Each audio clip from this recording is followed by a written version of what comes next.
Hello friends, welcome back to my YouTube channel. মই অনুৰাগ শৰ্মা আপোনালোক সকলোকে পুনৰবাৰ স্বাগতম জনাইছো মোৰ YouTube চেনেলটোলৈ।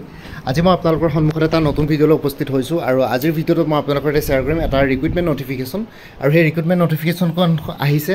Assam public service commission Assam লোক আয়োগ APSC ফালৰ পৰা। সো ইয়াতে দেখিছে assistant accounts officer class 3 post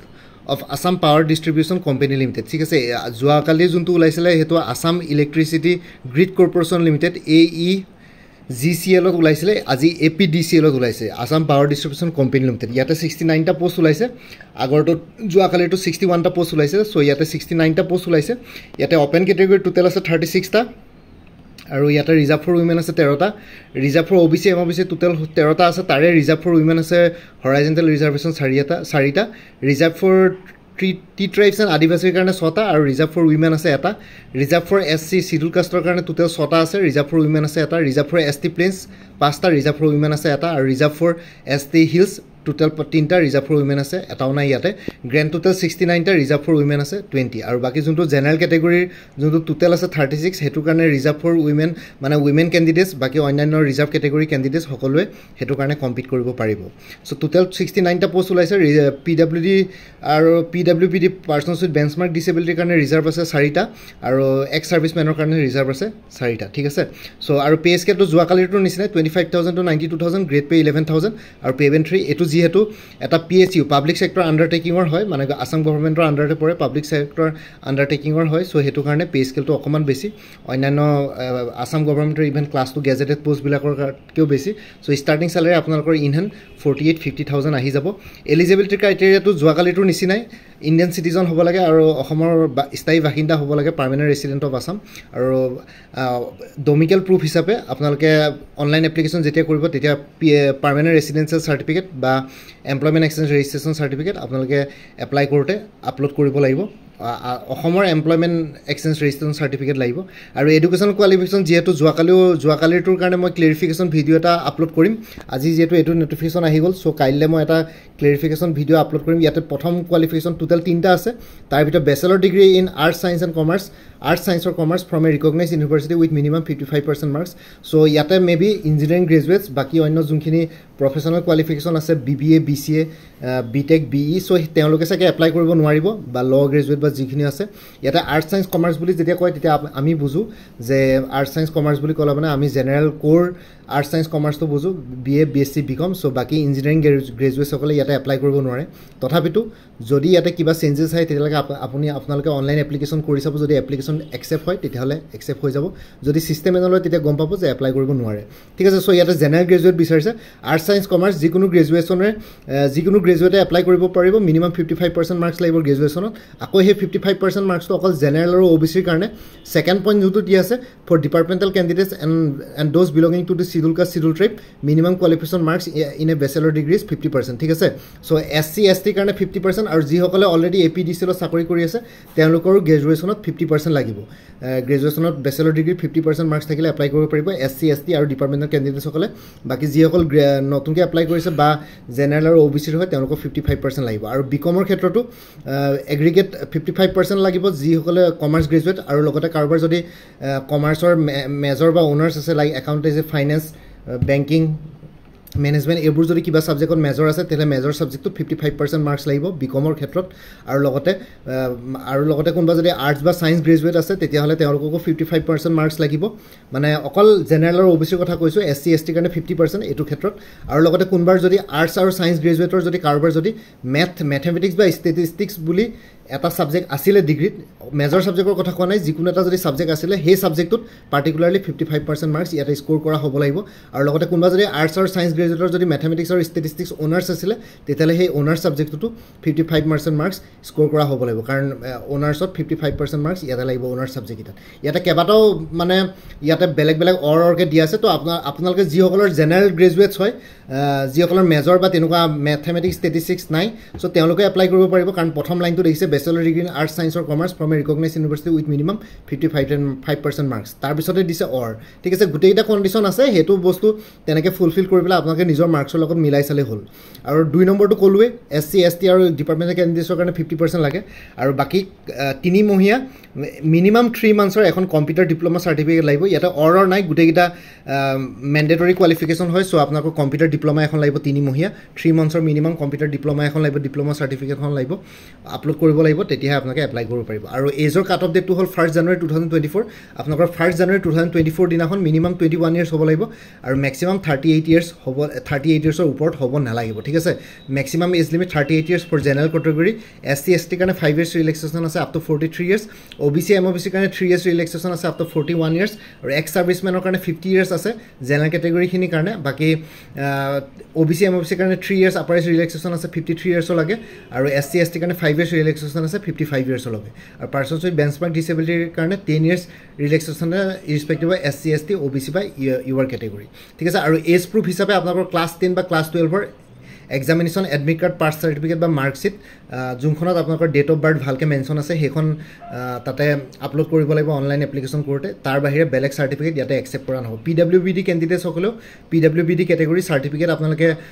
benchmark disability certificate আপোনালোকে কম্পিটেণ্ট অথৰিটিৰ পৰা ইছ্যু কৰা আপোনালোকে আপলোড কৰিব লাগিব আৰু গভৰ্ণমেণ্ট এমপ্লয়িজখিনি যিসকল অলৰেডি ৰেগুলাৰ গভৰ্ণমেণ্ট ছাৰ্ভিচত আছে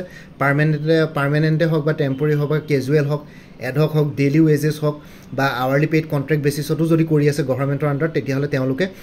এমপ্লয়মেণ্ট যে কৰি আছে চাকৰি যে কৰি আছে তাৰে প্ৰুফ চাৰ্টিফিকেট এখন লাগিব কম্পিটেণ্ট অথৰিটিৰ পৰা যোনজন আপোনালোকৰ অফিচৰ বছ হয় বা তেনেকুৱা ধৰণৰ কোনোবা যদি ডিপাৰ্টমেণ্টেল বছ আছে তেওঁৰ পৰা এখন কম্পিটেণ্ট চাকৰি অথৰিটিৰ চাৰ্টিফিকেট এখন ইছ্যু কৰাই ল'ব যে এইজন মানুহে মানে আপোনাৰ নামটো মেনশ্যন কৰে এইজন মানুহে মোৰ আণ্ডাৰত অমুকটো ডিপাৰ্টমেণ্টত চাকৰি কৰি আছে ঠিক আছে সেইটো বস্তু আৰু লগতে যিসকলে অলৰেডি চাকৰি কৰি আছে আৰু সেই চাকৰি কৰাসকলে আকৌ ন' অবজেকশ্যন চাৰ্টিফিকেট এখনো আপলোড কৰিব লাগিব কম্পিটেণ্ট অথৰিটিৰ পৰা ইছ্যু কৰা চ' ডেট ন' অবজেকশ্যন চাৰ্টিফিকেটখন এইটো কাৰণে লাগে গভৰ্ণমেণ্ট এমপ্লয়িজখিনিক চ' ডেট যেতিয়া আপোনালোকে এছিষ্টেণ্ট একাউণ্টছ অফিচাৰ চাকৰিটো পাব তেতিয়া ন' অবজেকশ্যন চাৰ্টিফিকেট যদি আপোনালোকে এতিয়া বৰ্তমান অনলাইন এপ্লিকেশ্যন কৰোঁতে যদি ছাবমিট নকৰে তেতিয়াহ'লে ডকুমেণ্ট ভেৰিফিকেশ্যনত গৈ আপোনালোকৰ যোনটো চাকৰি পাব এছিষ্টেণ্ট একাউণ্টছ অফিচাৰ সেইটো চাকৰিটো যাবই লগতে যোনটো pay' protection continuity in service যোনটো অলৰেডি চাকৰি কৰিছিলে সেইটো ছাৰ্ভিচো যোৱা চান্সেছ থাকিব আছাম গভৰ্ণমেণ্টে নতুন নতুন ৰুলছ উলিয়াই আছে চ' সেইকাৰণে এইটো বস্তু অলপ ভালকৈ চাব অলপ গুৰুত্ব সহকাৰে এই বস্তুটো ল'ব আৰু ৰিলিভেণ্ট ডকুমেণ্টছ ইয়াতে আপলোড কৰিব লাগিব কম্পিটেণ্ট অথৰিটিৰ পৰা এখন proof employment proof certificate upload কৰিব লাগিব আৰু ন' অবজেকশ্যন চাৰ্টিফিকেট আপলোড কৰিব লাগিব যিসকলে গভৰ্ণমেণ্টৰ আণ্ডাৰত চাকৰি কৰি আছে বা permanent temporary ad hoc daily ways যি আছে সেইখিনি আৰু স্মল ফেমিলি নৰ্ম চাৰ্টিফিকেট এখন APSCৰ অফিচিয়েল ৱেবছাইটত পাই যাব তাতে ফৰ্ম A বুলি আছে চ' স্মল ফেমিলি নৰ্ম চাৰ্টিফিকেট এখন আপোনালোকে ডাউনলোড কৰিব তাৰপিছত প্ৰিণ্ট আউট কপি এটা উলিয়াব তাৰপিছত পেইনেদি ফিল কৰিব তাৰপিছত স্কেন কৰি পেলাই আপলোড কৰিব লাগিব ঠিক আছে এইটোৰ ওপৰত মই এটা ডিটেইল ভিডিঅ' বনাম চ' কাইলৈ মানে ভিডিঅ'টো পাই যাব আজিয়ে বনোৱা কথা আছিলে কিন্তু যিহেতু এইটো অলৰেডি এডভাৰটাইজমেণ্ট ওলাই গ'ল চ' আজি বনোৱা নহ'লে বাকী এডভাৰটাইজমেণ্টৰ ষ্টাৰ্টিং ডেট অফ অনলাইন এপ্লিকেশ্যনটো 16th এইটো মাহৰ 15 তাৰিখৰ পৰা 15 June 2024 last date of online application 14/7/2024 আৰু লগতে 14/7 মানে জুলাই 14 তাৰিখলৈকে আছে আৰু ফি পে'মেণ্টৰ লাষ্ট ডেটটো হ'ল 16/7/2024 ফি পে'মেণ্টৰ লাষ্ট ডেটটো হ'ল জুলাই 16, 2024 আৰু ফি পে'মেণ্টবিলাক হ'ল এপ্লিকেশ্যন ফি প্ৰচেছিং ফি প্লাছ টেক্সেবল এমাউণ্ট টোটেল এমাউণ্টটো হ'ল জেনেৰেলৰ কাৰণে 297.20 SC ST OBC MOBC কাৰণে 197.20 BPLৰ কাৰণে 47.20 আৰু PWBD কাৰণে 47.20 ঠিক আছে চ' এইখিনি বাকী আপোনালোকে নিজে চাই ল'ব APSCৰ অফিচিয়েল ৱেবছাইটত এভেইলেবল আছে মই ইমান ডিটেইলছত নাযাওঁ আৰু বাকী চিলেকশ্যন প্ৰচিডিউৰটো আপোনালোকৰ APSCয়ে জনাব কাৰণ আগতে যোনটো চিলেকশ্যন প্ৰচিডিউৰ আছিলে সেইটো মতে নহ'ব কাৰণ এইবাৰ যিহেতু APSCয়ে কণ্ডাক্ট কৰিবলৈ গৈছে প্ৰথমবাৰৰ কাৰণে assistant accounts officer under APDCL আৰু AEGCL চ' সেইটো কাৰণে APSCয়ে ৰিক্ৰুটমেণ্ট প্ৰচেছটো নতুনকৈ আৰম্ভ কৰিব চ' APSCৰ এক্সাম পেটাৰ্ণ আৰু চিলেবাছ বেলেগ হ'ব পাৰে চ' সেইটো কাৰণে আমি অফিচিয়েল নটিফিকেশ্যনৰ কাৰণে ৱেইট কৰিব লাগিব চ' সেইটো কাৰণে আপোনালোকে আগৰ পেটাৰ্ণত মেবি আগৰ পেটাৰ্ণত পৰীক্ষা নাপাতিব পাৰে আগতে যেনেকৈ পাতিছিলে APSCৰ পৰীক্ষা পতা পদ্ধতিটো বেলেগ ছিষ্টেমটো বেলেগ চ' APSCয়ে নতুনকৈ কৰিব চ' APSCয়ে এইখিনি বস্তু আপোনালোকক জনাব নিশ্চয় আৰু যদি কিবা আগৰ মতেও থাকে তেতিয়াহ'লে একো চেঞ্জেছ নাহিব যদি আগৰ মতে নাথাকে APSCয়ে নিজৰ মতে পাতিব পাৰে আৰু এক্সামিনেশ্যন চেণ্টাৰ এইকেইটা জোন থাকে শিলচৰ যোৰহাট নগাঁও তেজপুৰ কোকৰাঝাৰ গুৱাহাটী এইকেইটাৰ এই 6টা জোনৰ ভিতৰত যিমানখিনি ডিষ্ট্ৰিক্ট আছে সেইখিনি থাকে খালি কথাটো হ'ল যে কিছুমানত যদি কেণ্ডিডেটছ কম থাকে তেতিয়াহ'লে কিছুমান ডিষ্ট্ৰিক্ট চেণ্টাৰ বন্ধ কৰি পেলাই গুৱাহাটীতে পাতি দিয়া হয় বা ধৰক যোৰহাট আৰু নগাঁও আৰু তেজপুৰ ওচৰা-ওচৰিকৈ আছে কিন্তু যদি নগাঁও ডিষ্ট্ৰিক্টত যদি বেছি কেণ্ডিডেটছ নহয় তেতিয়াহ'লে তেজপুৰতে চেণ্টাৰ শিফ্ট কৰা হয় তেজপুৰতে গোটেইখিনি কেণ্ডিডেটছ এডজাষ্ট কৰি দিয়া হয় কাৰণ 10টা 20টা কেণ্ডিডেটছৰ কাৰণে গোটেই ডিষ্ট্ৰিক্টৰ চেণ্টাৰ্ছবিলাক আবদ্ধ কৰি নলয় এইটো বস্তু এডজাষ্ট কৰি লয় আৰু সেইটো কমিশ্যনৰ ডিছক্ৰিপশ্যনত চলে তো এইখিনি আছিলে এডভাৰটাইজমেণ্ট কোনোবা যদি এলিজিবল আৰু ইণ্টাৰেষ্টেড কেণ্ডিডেটছ আছে তেওঁলোকে এপ্লাই কৰিব পাৰে আৰু লগতে এই ভিডিঅ'টোৰ ডেছক্ৰিপশ্যনত এটা লিংক দি দিম মই APC AO APDCL বুলি সেই লিংকটো এটা প্লেলিষ্টৰ লিংক হয় সেই প্লেলিষ্ট এখন মই ছেপাৰেটলি ক্ৰিয়েট কৰিম এই পৰীক্ষাটোৰ কাৰণে আৰু সেই প্লেলিষ্টখন আপোনালোকে ছেভ কৰি থৈ দিব এই ভিডিঅ'টোৰ ডেছক্ৰিপশ্যনত লিংক দি দিম এই প্লেলিষ্টতে এই পৰীক্ষাটোৰ লগত জড়িত সকলো ধৰণৰ ভিডিঅ'জ পাই যাব তেনেকৈ ঠিক তেনেদৰে APDCLৰ AEGCLৰ এছিষ্টেণ্ট একাউণ্টছ অফিচাৰ যোনটো যোৱাকালি ওলাইছিলে তাৰ কাৰণেও এটা ছেপাৰেট প্লেলিষ্ট ক্ৰিয়েট কৰি থোৱা আছে আৰু লগতে ইমানখিনিয়ে জনালোঁ আৰু লগতে বাকী আপোনালোকে যদি আপকামিং এক্সামছবিলাকৰ কাৰণে প্ৰিপেৰেশ্যন কৰি আছে APSCৰ লাইক APSC ৰিচাৰ্চ এছিষ্টেণ্টৰ ফাইনেন্স ডিপাৰ্টমেণ্টৰ চ' তাৰ কাৰণে ফুল ক'ৰ্ছ এটা এভেইলেবল আছে 450ত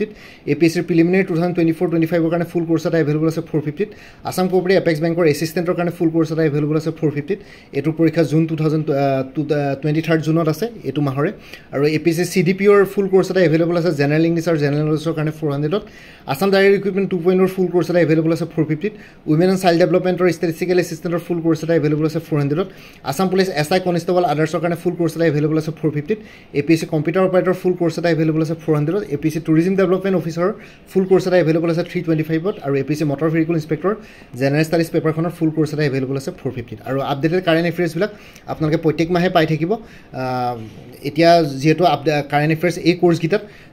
2023 জানুৱাৰীৰ পৰা 2024 মেলৈকে আছে জুন মাহটো কমপ্লিট হোৱাৰ পিছত জুলাই 2-3 তাৰিখে কাৰেণ্ট এফেয়াৰ্ছ আপডেট হৈ যাব আপোনালোকে জাষ্ট মোক হোৱাটছএপত এটা ৰিমাইণ্ডাৰ মেছেজ দিলেই হ'ল যে যোৱা মাহৰ কাৰেণ্ট এফেয়াৰ্ছখিনি লাগে মই লগে লগে শ্বেয়াৰ কৰিম যিসকলে মোৰ পৰা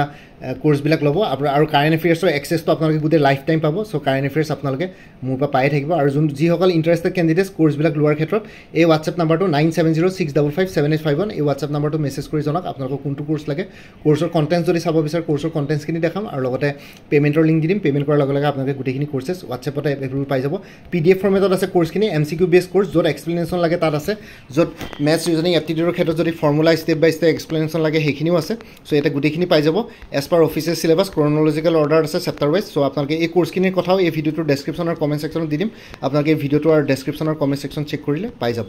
আৰু লগতে ইমানখিনি আছিলে আৰু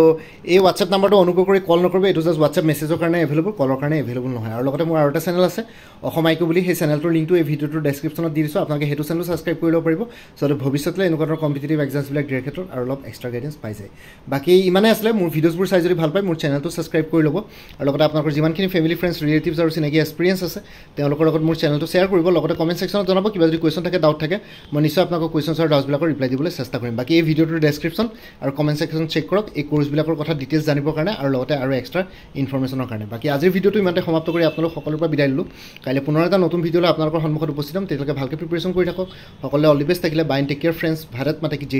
জয় আই অসম